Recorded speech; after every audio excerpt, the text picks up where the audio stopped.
Aku membongkar kasus panti asuhan yang ternyata menjadi tempat aksi sekte pemakan daging manusia dan jagal anak-anak yatim. Kasus yang cukup menggemparkan negaraku.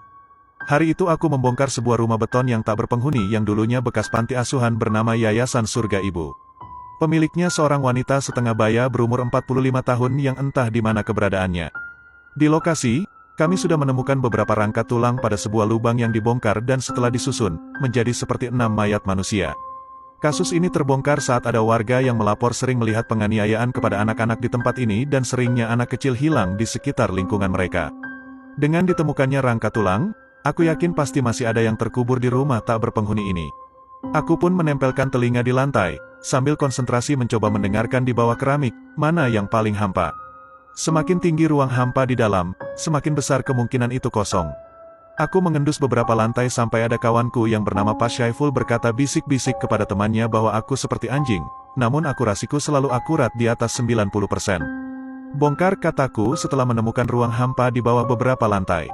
Ternyata benar, semua lantai yang dibongkar menemukan belasan tengkorak anak-anak, dari yang paling kecil berusia 2 tahun hingga yang berusia 12 tahun.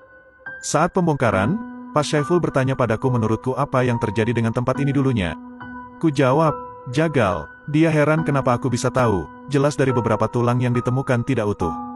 Beberapa tulang juga didapati ada bekas gesekan benda tajam dan lagi patahan-patahan tulang seperti ini, mereka potong dan dagingnya diambil.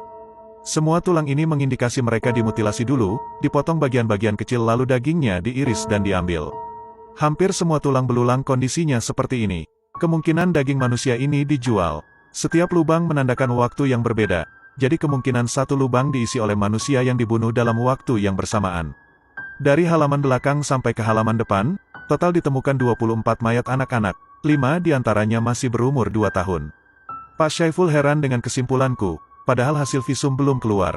Aku pun bilang, seperti yang kamu bilang, aku anjing, aku mengendusnya. Dia sontak kaget dan tanya bagaimana dia tahu aku mengatainya seperti anjing. Ku jawab dari gerak bibirmu dan caramu melihatku dari kejauhan. Pembongkaran rumah ini menjadi topik yang paling dibicarakan di TV lokal maupun nasional.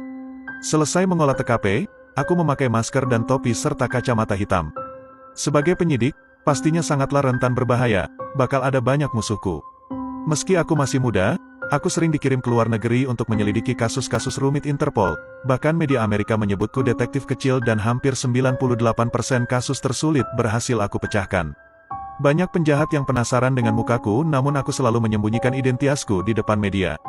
Selesai membongkar makam di rumah yayasan yang sebenarnya tempat jagal, aku mengumpulkan semua timku di kantor untuk saling bagi tugas. Berbekal linggis, aku congkel bangunan rumah bekas yayasan ini. Hampir jadi kebiasaanku, setiap kasus lama terutama pembunuhan, aku harus merasakan langsung suasana di lokasi terutama di waktu sunyi seperti tengah malam ini. Indra perasaku mampu merasakan apa yang diceritakan dinding-dinding rumah itu. Aku menutup semua jendela agar tidak ada angin yang mengganggu konsentrasiku. Kututup matanya lalu menarik nafas pelan-pelan dan merasakan setiap aroma yang masih tersisa di dinding rumah itu. Dalam imajinasiku yang membawaku ke masa lalu, kulihat puluhan anak kecil bermain di ruang tengah yang besar itu. Dalam rumah yang berbentuk L itu, aku berjalan ke arah dapur, aku melihat ada jalan kecil melalui tangga ruang belakang. Aku coba menyusuri jalanan itu. Aku merasakan bau keringat dan asinnya air mata yang begitu kuat. Mungkin itu dulu jalan untuk membawa anak-anak secara paksa ke tempat penjagalan. Aku memasuki ruangan paling belakang, rasa was-was dan takut mulai menghantuiku. Dapat kurasakan dengan kuat, bau darah yang paling aku benci begitu dominan di tempat ini. Air mata ketakutan bisa kurasakan di sini. Ruang itu adalah tempat penjagalan anak-anak. Setiap anak yang akan dibunuh, semua pakaiannya dilucuti dahulu, lalu disemprot dengan keadaan tangan kaki terikat. Lalu anak itu akan dibaringkan di sebuah altar dan ada sebuah mantra yang diucapkan terlebih dahulu oleh sang algojo penjagal, agar anak yang dibunuh arwahnya tidak bergentayangan. Sebuah teriakan menjerit anak kecil aku rasakan. Di luar kulihat ada seorang laki-laki membawa masuk bayi berumur 2 tahun, dan dibawa tempat itu. Dalam imajinasiku, para penjagal yang bertemu saling komunikasi, salah satu penjagal berkata, yang bayi ini jangan dimutilasi badannya. Buang kepala, bersihkan bagian dubur dan perut bagian dalam. Wajah lucu dan menggemaskan ternyata tak bisa membuka hati kecil mereka untuk tumbuh cinta ataupun belas kasihan. Aku tertunduk, hampir saja aku merasa lumpuh. Aku tak kuat menopang badanku sendiri melihat yang mereka lakukan. Bagaimana mungkin mereka tega membunuh bayi berumur 2 tahun itu? Aku berharap semua imajinasiku salah. Tapi dari temuan tengkorak tadi siang memang benar adanya bukti 5 tengkorak bayi ditemukan. Total penjagal di rumah itu ada 4 orang, bisa kurasakan ada 4 bau keringat berbeda dalam ruangan itu serta 4 pisau yang sama. Kudekati sebuah bau yang tidak asing bagiku, bau yang sangat aku hafal, bau sperma yang sudah mengering. Makin pedih hatiku, bukan hanya membunuh, tapi mereka juga kadang memperkosa anak kecil di bawah umur. Penjagalan mengerikan ini mereka lakukan saat tengah malam, ketika anak-anak lainnya sedang lelap tertidur. Kulihat di ruangan itu ada sisa-sisa box es besar berjumlah puluhan, menandakan yang sudah dipotong-potong dikirim ke alamat para pemesan. Di situ juga terlihat kulkas es batu besar yang kini sudah rusak berkarat, sepertinya untuk pengawetan mayat. Tiba-tiba alarmku berbunyi, ternyata sudah 2 jam aku di tempat itu. Aku pun balik ke mobilku, dalam mobil air mataku turun dan menangis sejadi-jadinya. Aku membayangkan kekejaman para bajingan itu membantai anak kecil tak berdosa. Aku tak bisa menyembunyikan rasa marah dan sakit di hatiku. Meski badan masih gemetar dan menangis, kutulis tulisan berdasar apa yang aku rasakan dalam ruangan tadi. Jam menunjukkan pukul 2.20 tapi hujan belum reda serta rasa sedih dan penasaranku belum hilang. Akhirnya kuputuskan membawa ranselku dan masuk lagi ke rumah kosong itu. Aku mencoba tiduran dengan penerangan dari cahaya kecil di layar HP-ku. Entah berapa lama sampai kantukku datang. Baru juga memejamkan mata, tiba-tiba ada anak laki-laki remaja membangunkanku sambil berkata, "Kakak yang siang tadi membongkar makam di situ." Kujawab iya dengan setengah sadar dan terkaget melihatnya. Wajah anak itu pucat dengan rambut yang lusuh. Dia bertanya, "Apa yang kakak cari di rumah ini?"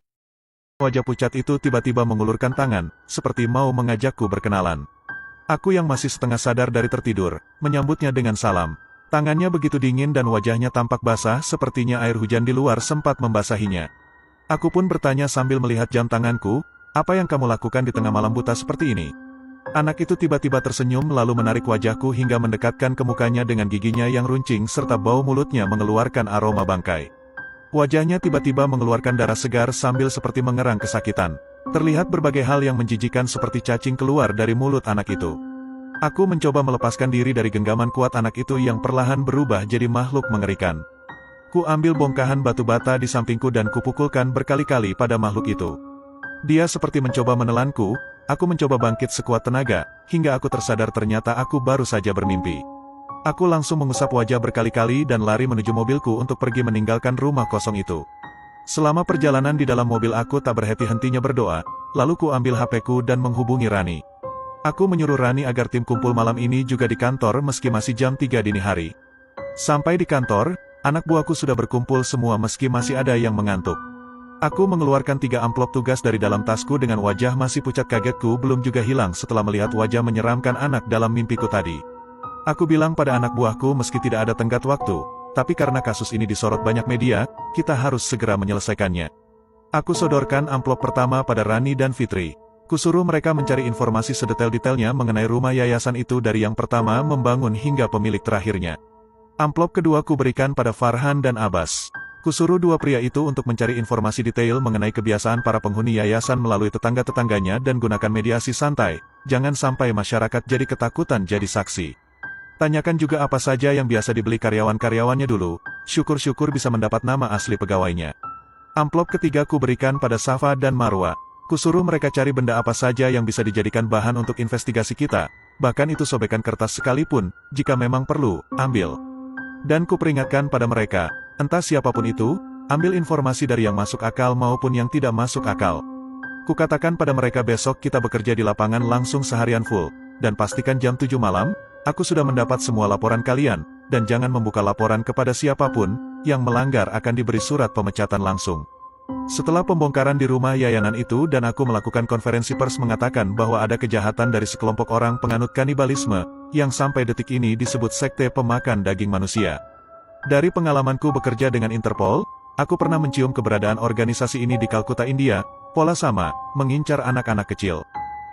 Singkat cerita, jam 7 malam sudah tiba, semua anggota penyidik berkumpul sudah siap melaporkan hasil dari lapangan.